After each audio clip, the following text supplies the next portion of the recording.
Good evening, I'm Janella Hamilton. Thanks for joining us. The city of Surrey says it's taking steps to help address doctor shortages by hiring a new healthcare administrator and exploring the idea of opening city-owned medical clinics. But as Sarab Sandhu reports, one city councillor says the delivery of healthcare is the responsibility of the province. The city of Surrey could soon have a chief health administrator, a new position approved by City Council to help deal with the shortage of healthcare services in the growing municipality. We're seriously evaluating the possibility of Surrey employing or contracting family physicians. The new administrator would be a city employee and would work closely with the Fraser Health Authority to help recruit and hire municipally employed family physicians. It's a similar model being used in the city of Colwood, just outside of Victoria. In January, that city opened a medical clinic owned and operated by the municipality. Some who live in Surrey say they welcome the idea of a city-owned medical clinic. Anything to assist the health system is much needed. Look at how busy the clinics are right now. No one's got a family doctor. You can't get in for anything. I mean, it's 3 weeks even to get into your family doctor if you have one. But Surrey City Councillor Linda Ennis says for a city of its size, the cost would be too high. The Colwood is a very small city. Compared to Surrey, Surrey is going to be one of the largest cities in British Columbia very, very soon. It's a solution that won't work here. First of all, we have to find the doctors, build the clinic. It shouldn't be done with taxpayers' money here in Surrey. It's a provincial responsibility. Delta's mayor agrees the province needs to step up. He says Surrey's healthcare crisis is also impacting resources in his city. Rather than coming down to our emergency department, having their own urgent and primary care centers shared by that area of the region, Delta and Surrey, would be a great benefit to both our emergency departments. In a statement, the Ministry of Health says it will continue to work with Fraser Health and the city of Delta to improve health services and expand access to care, including the potential for an urgent primary care clinic. Immediately, the city, along with all of council and the mayor, need to have a meeting right now with our 10 MLAs and the Minister of Health and start having regular meetings to resolve this issue. Surrey City Council has asked staff to look into the idea of opening a municipally run clinic and the role of a chief health administrator. Staff have 4 months to report back. Surrey Sandhu, CBC News, Surrey.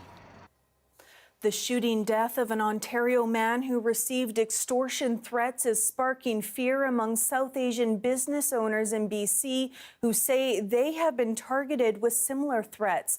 Beneat Brach reports. At this Gurdwara in Mississauga, calls for justice as family and community mourn the loss of Harjeet Singh Dadda.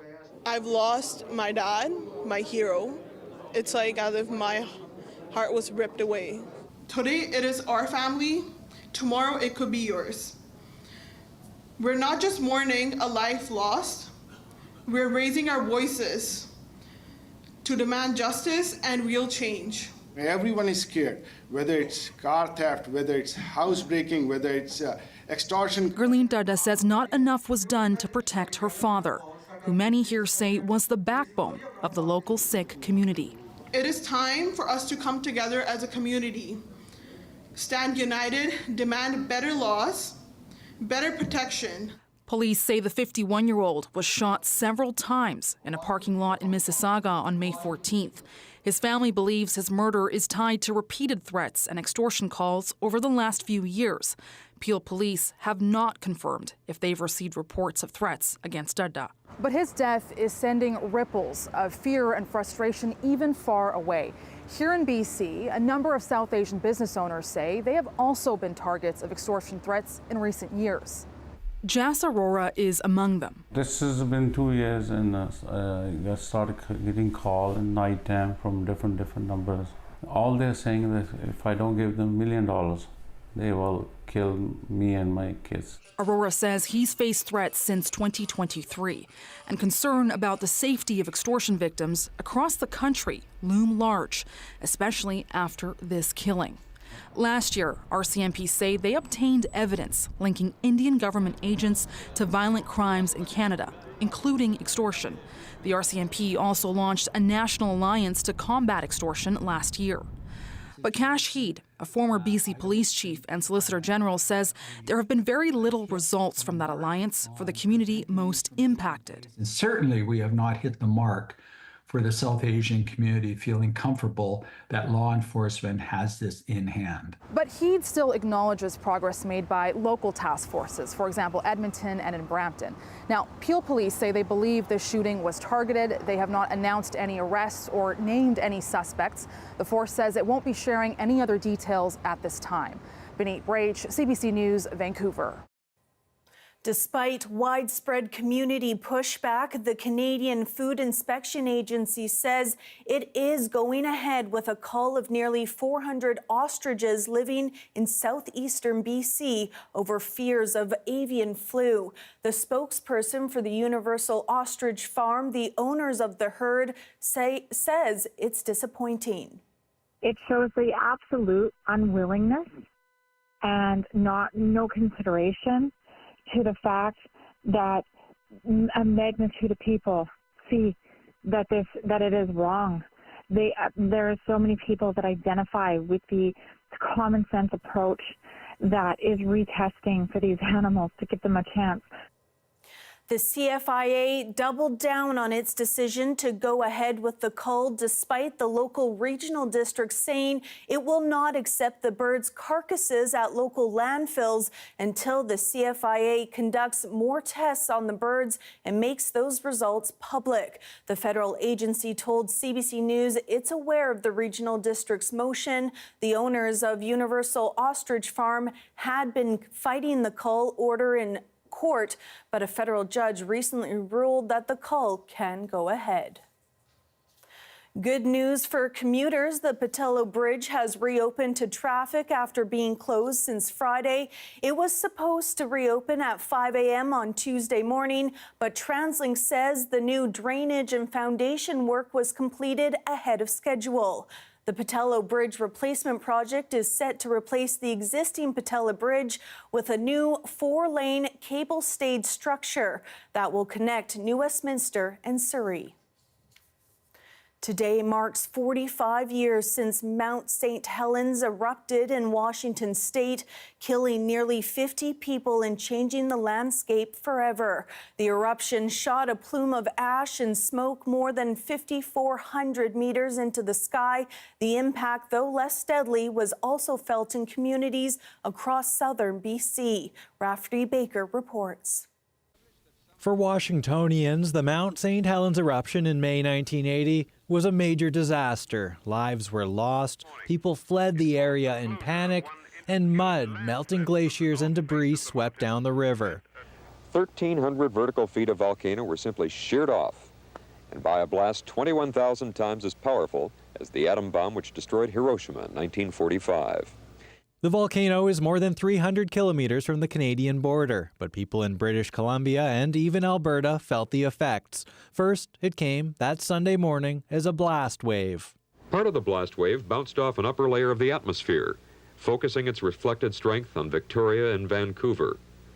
The blast wave was just slightly smaller than the strength needed to knock out every single window in those two cities. Ian Thompson was 27 years old in 1980. He had a young career as a geologist. He was paying close attention to the news out of Washington. Mount St. Helens had been acting up for months, venting steam and changing shape. A little after 8:30 a.m., May 18th, he was at his parents' home in West Vancouver. And all of a sudden I heard a huge bang. And my initial thought was it might have been a train colliding down on the old PGE or BCR train yard. Well, no, it's too loud for that. He thought maybe his sister had driven a car into the house, but he turned on the radio news and quickly learned Mount St. Helens had erupted. My second thought was, gee, I bet you this is not good. The eruption sent a massive plume of ash and smoke into the sky. Communities to the northeast of the mountain remain in semi-dark under the cloud of ash and smoke.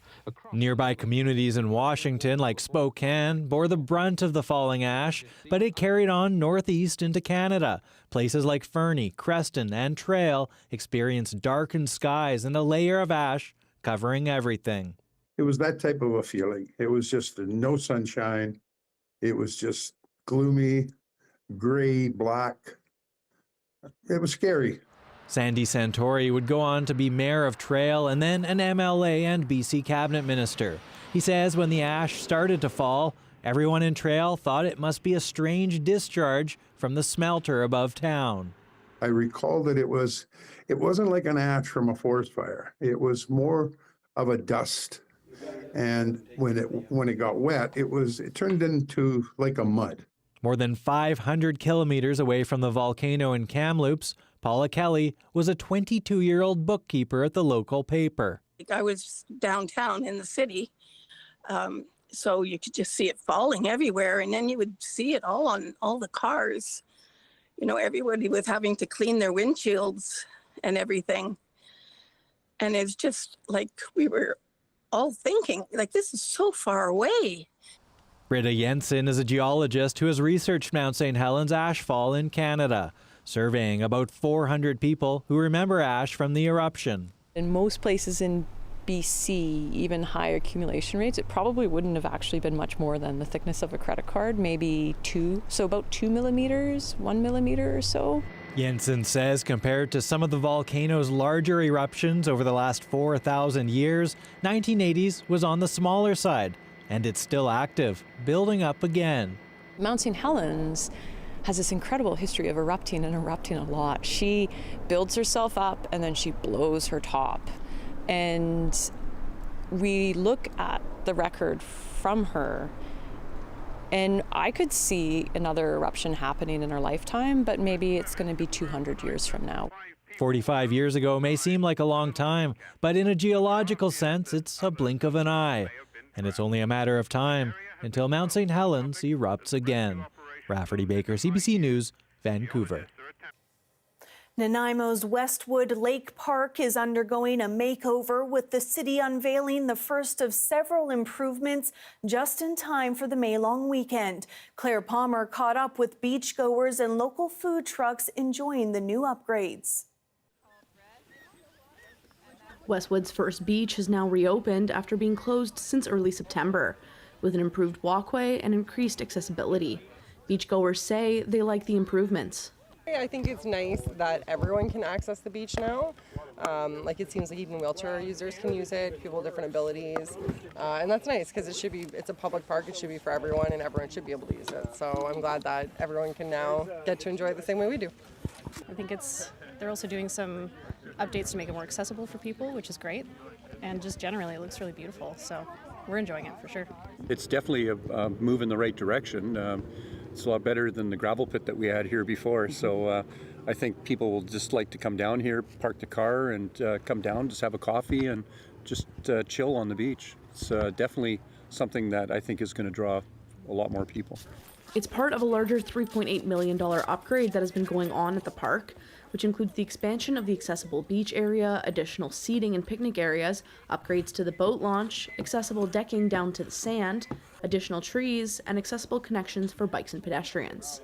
In a statement, the city says, "We are proud to see the high-quality outdoor recreation space taking shape in our city. The redesigned beach offers something for everyone and showcases what's possible when thoughtful design is paired with Nanaimo's natural beauty." Westwood Lake Park this May-long weekend. Those at the park are saying they are encouraged to use the park more. This area is a little easier for me to be here, and when they're finished over on the other side where all of the food trucks would normally go, they're going to have a lot more electricity for trucks to be up here, so it should be really good. I think it's important that we have these spaces, and I think it's great to have, places where you can come with your kids and just get them out of the house, get them away from the Nintendo, and get them out here just sort of kicking dirt and throwing rocks into the lake. Next steps include opening a new playground at Second Beach, new washrooms, and additional storage. Park upgrades are expected to be completed by the end of July. Claire Palmer, CBC News, Nanaimo. A small but mighty group of cyclists will ride thousands of kilometers to raise money for cancer research. The ride marks the 45th anniversary of Terry Fox's Marathon of Hope.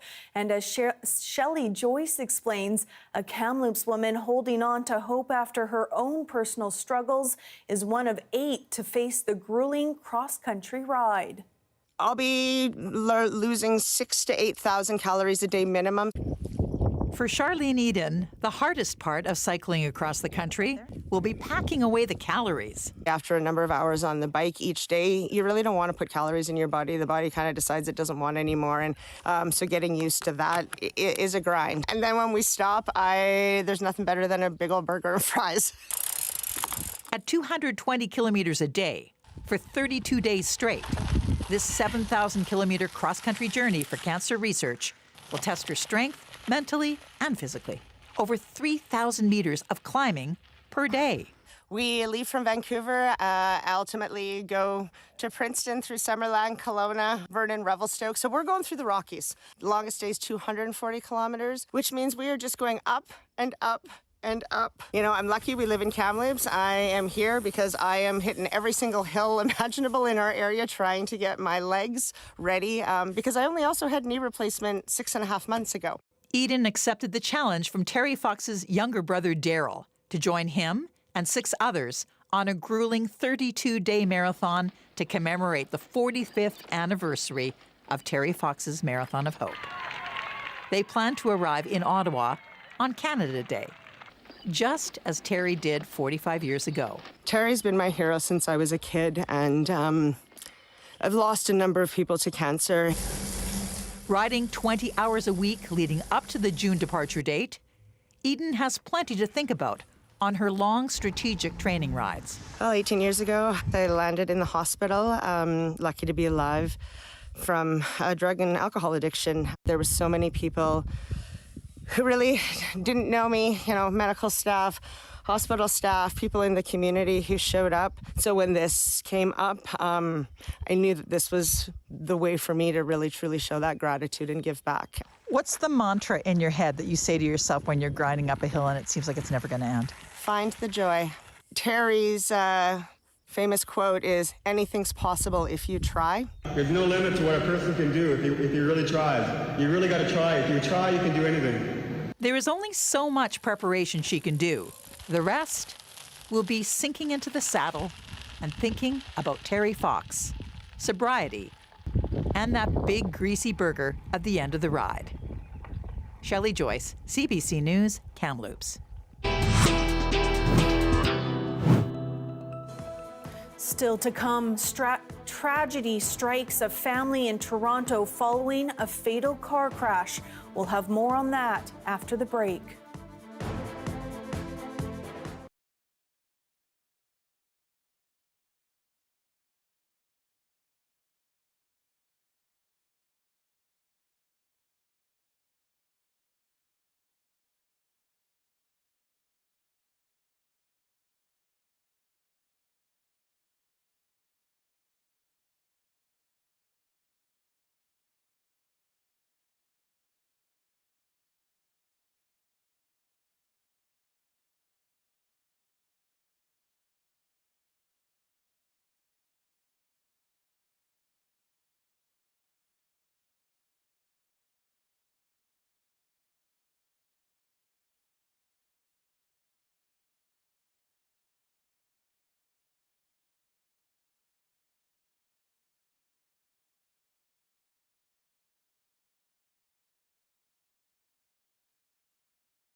An Ontario family is grieving tonight, forced to come to terms with the sudden deaths of 3 children, all killed after their van was struck by an alleged drunk driver. Police say the family was waiting at a red light when a second van crossed a median and slammed into their vehicle. The 3 children who died were 6, 13, and 15 years old. Their brother, mother, and a family friend were all taken to the hospital. Mark Carney says his government will table a budget this fall. The announcement comes just days after Canada's finance minister said there would be no spring budget. It came during Carney's visit for the Pope's inaugural Mass. He pointed to Parliament's approaching summer recess and said a budget would make more sense coming after June's NATO meetings and what he called advanced trade discussions with the United States. Former U.S. President Joe Biden has been diagnosed with prostate cancer, and it has spread to bone tissue. The announcement came from the Biden's office. It says he was diagnosed Friday. Biden is 82. The statement describes the cancer as aggressive, but says it may be susceptible to treatment. The statement says Biden and his family are now reviewing treatment options. Israel says it's easing its controversial blockade of Gaza. Limited amounts of food will now be allowed in. Israel was facing mounting international pressure and criticism, with many fearing famine was imminent. At the same time, though, Israel began new ground operations after several days of airstrikes. Those airstrikes continued Saturday night. One hit an encampment, setting tents on fire. Across Gaza, officials reported 130 people killed, taking the week's total past 460. Work seized at one of the few functioning hospitals, and officials say fuel shortages have paralyzed 3/4 of Gaza's ambulances. Truce talks continue, but neither side is reporting progress. This was the sunset this evening from Eagle Chair on Cypress Mountain. Those higher elevations seeing a bit of fresh snow this weekend. We'll be right back with your full forecast.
All right, it's time now to take a peek at our weather. Let's take a quick look at the current temperatures around the province tonight. A bit of rain across the province and snow in places like Whistler overnight. On the island, lots of precipitation and a low of 8 in both Victoria and Tofino. Heading into tomorrow, though, that rain is going to stick around with a risk of thunderstorms in places like Prince George, Fort St. John, and Williams Lake. Over in Cranbrook, much different conditions with a mix of sun and clouds and a high of 50 for tomorrow. But on the island, we are going to see that rain and a high of 14 expected for Victoria and a high of 12 for Tofino. Here in Metro Vancouver, our 5-day forecast is a bit of a mixed bag forecast. Rain to start off our week. A little bit of rain throughout our Monday and a high of 14. But by Wednesday, that rain is expected to clear up. That is your late news. Thanks so much for joining us. For news at any time, visit our website at cbc.ca/bc. Have a great night.